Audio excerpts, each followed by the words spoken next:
So ito yung simbahan ng Dingdulman. Gindulman.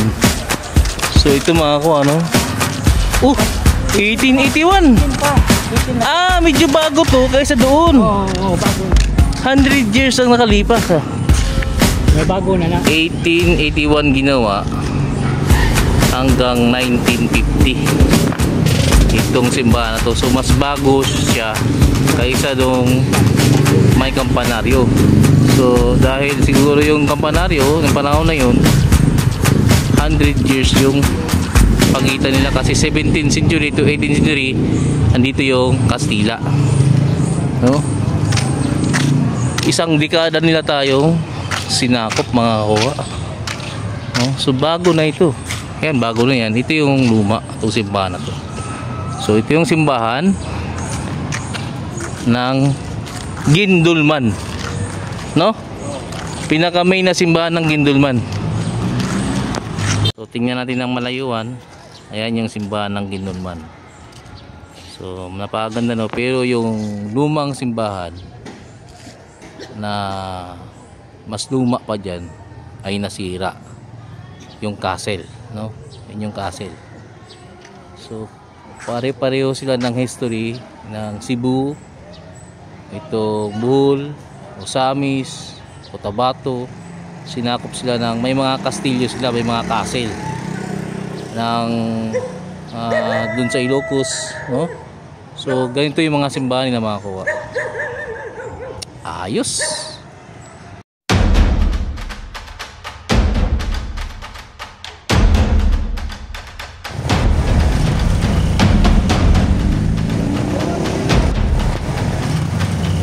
So ayun mga kuha, no, may ginawa na motor dito sa school. Pero sa dami ng motor dito mga kuha, isa lang yung ginawa. Yung dito lang yung bago, no? May motor pa dito mga kuha ito, pero yung dito lang yung ginawa. May parking ano naman, oh. Bakit ginawa? Ha? Iyan, magpasa rin niya. Hindi. Yan, magpasa rin niya. Eh dito pa yun, oh. Dito niya ginawa yun, oh. Dito. Bakit bago pa yung ginawa? Anong ano? Wala namang namagpasa rin niya dahil dyan yun nakalagay. Ha? Ano yung mga police, ano? Traffic enforcer? So, sinong may ano nun? Estudyante din? Ha?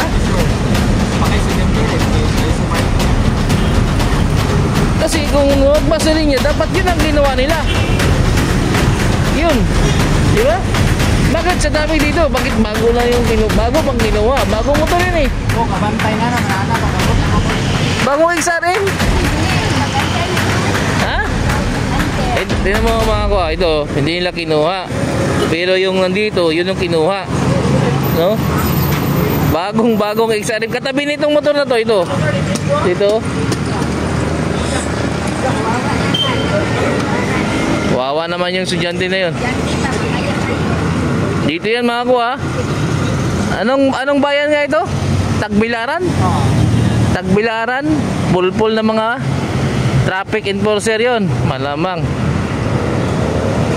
Mamimira lang yun. Salamat.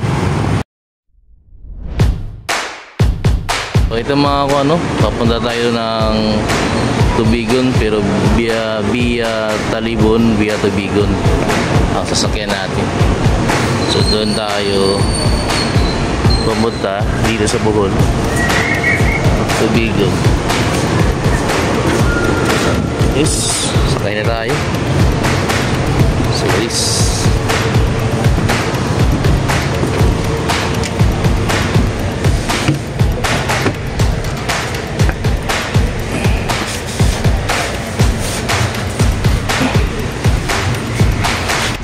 Ito ang bayan ng Kalapi, Municipality of Kalapi. Bayan ng Kalapi. So patungo tayo ng Tubigon mga ko, no? Ito yung mga dinadaanan, Kalapi, Luum.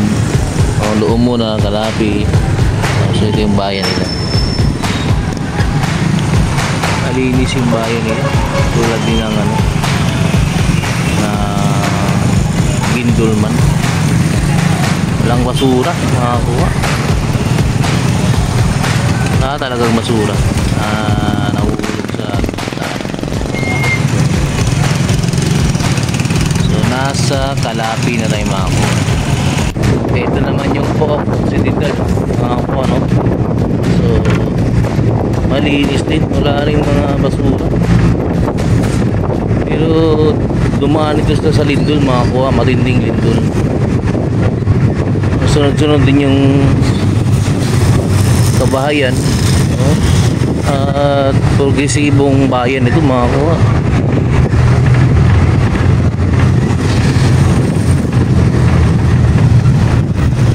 Malapit sila sa dagat.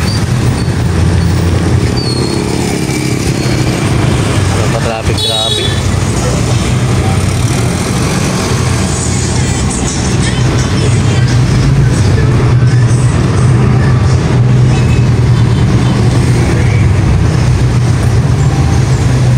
May mga lumang bahay ito.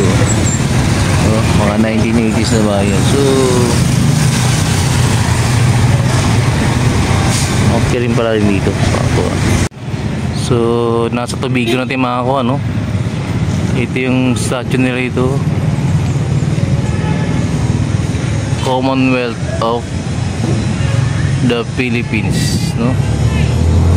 Municipality of Tubigon. Official state. Alam mo yung nakikita mo sa pera makakuha, yung Philippine American coin. Ganyan yung nakalagay dun. Ayan yung seal nila. So nag-umpisa sila nung ano, yung mayor na Tubigon Municipality mayors, 1900 to 1904 and so on, in 2016 andun. So tingnan natin yung lugar ng Tubigon mga ko, ano? Ito yung lungsod ng Tubigon. Ayun yung simbahan nila mga ko, oh. Simbahan ng Tubigon. Ibig sabihin sinakop din sila ng Kastila mga panahon. Yan.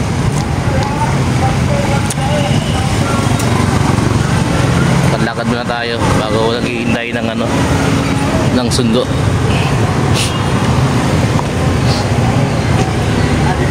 So iba naman yung tricycle na dito makakuha, matangkad na. Ayun.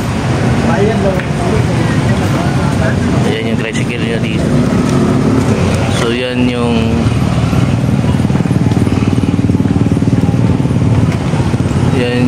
simbahan nila. I love Tubigon.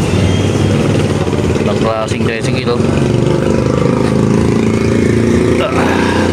So malapit sa dagat tumakuha, no? Tubigon, harap na ito ay Cebu. So pwede tayong mag-Cebu, no? Baka mamaya mag-Cebu tayo, Dumaguete, tapos Dapitan kapag pa-uwi na.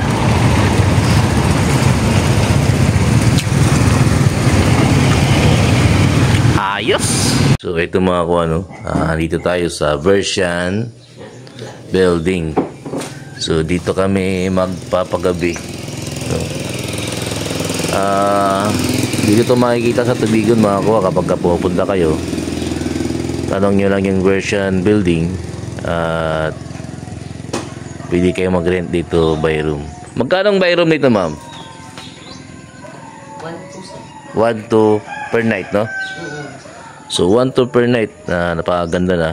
Pwede na sa buong pamilya, pwede pang asawa, mag-partner, at pwede rin sa magkakaibigan, no? Malaki na siya at saka maganda. Tingnan natin yung room nila mga kuha, no? So dito sa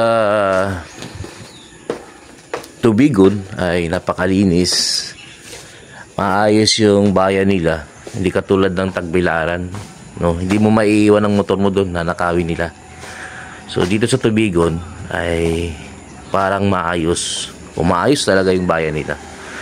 So may mga bundok, at mayroon ding dagat. So sana makapunta tayo ng dagat, no. Itong araw pupunta naman tayo ng bundok at pupunta rin tayo ng dagat malamang.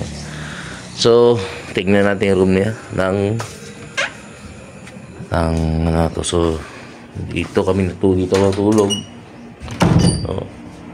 Yung medyo magulo-gulo na dahil ay gising ko lang, no. So dito kami nagpapagabi. Charge natin yung gamit natin. Ayan, tutulog pa si no, extra bed lang kailangan. Mag-asawa, kung dito kayo, dito mag-asawa, tapos mag-extra bed kayo. So malaki, may TV na. Malaki itong room, no. May TV na, may internet, may ref, no. Naka-aircon, fully air conditioning na. Tapos ayan, mayroon na siyang salamin. So ang CR, yan natin yung CR. Ang CR ay maganda. Lagi kong titingnan ng CR kapag pupunta ako sa apartel, no? So maganda ang CR. So napakamura, 1,200 per night, no? Kapag ka magbabakasyon ka o magpapahinga ka isang buong araw, dito ka na, no? So dito ako natulog at masarap ang tulog ko dahil malamig. Ito yung gamit natin. Safety, may lock na, no? At ito ang bayan ng Tubigon, mga kuwa. So maliban dun sa sentro nila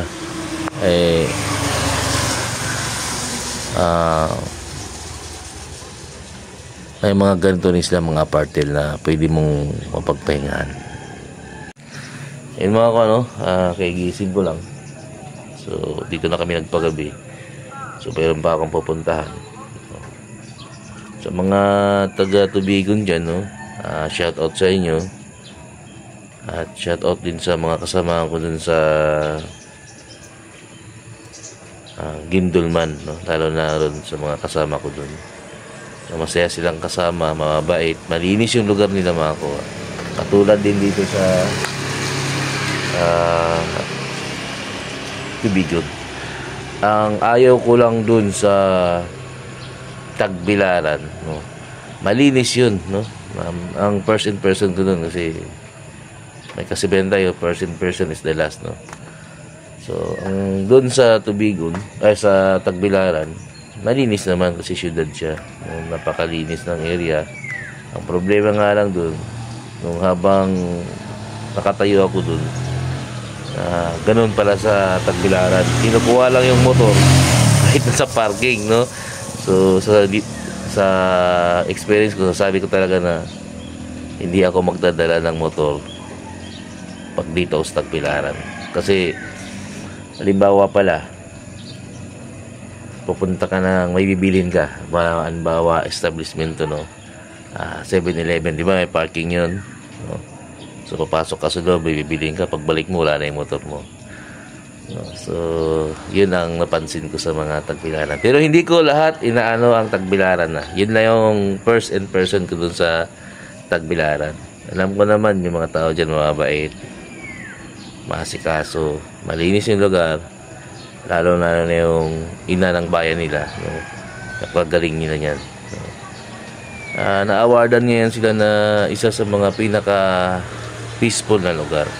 Pero yun nga lang, nakita ko sa aking mga mata at nasaktan ako sa ginawa ng mga tao na yon, no? Na kinuha lang yung motor ng estudyante. Bagong motor yun, XRM, no? Tapos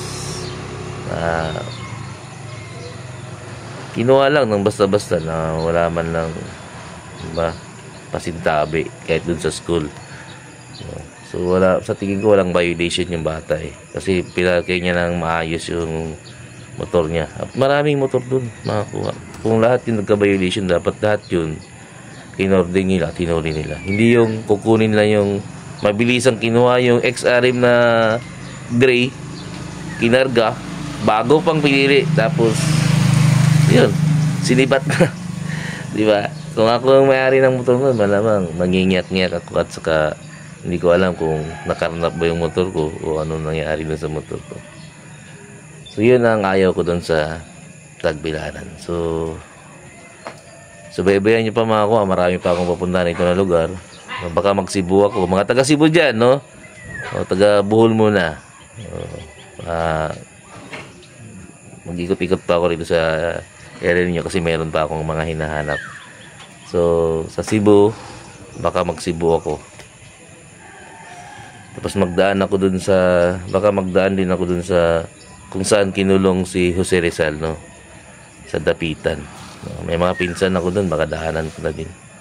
So yun mga kuha, ito yung video ngayong araw na to. Yung galing akong Hagna, Tubigon, tapos Tagbilaran, tapos papunta naman ito sa Tubigon. So yun ang experience ko sa 3 araw naming pagstay dito mga kuha. Ayos.